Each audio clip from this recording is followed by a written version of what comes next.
বিসমিল্লাহির রহমানির রহিম। Honourable viewers, আসসালামু আলাইকুম।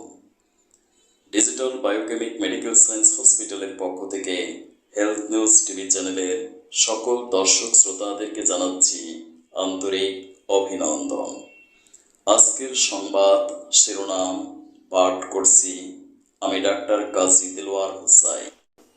দুদিনের রাষ্ট্রীয় সফরে ঢাকায় এসেছেন কাতারের আমির Sheikh Tamim bin Hamad Al Thani.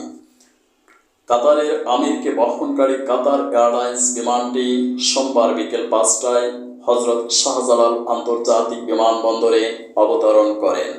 বিমানবন্দরে তাকে অভ্যর্থনা জানান রাষ্ট্রপতি মোহাম্মদ শাহাবুদ্দিন। পরে সশস্ত্র বাহিনীর একটি চৌকস দল আমিরকে গার্ড অব অনার প্রদান করেন।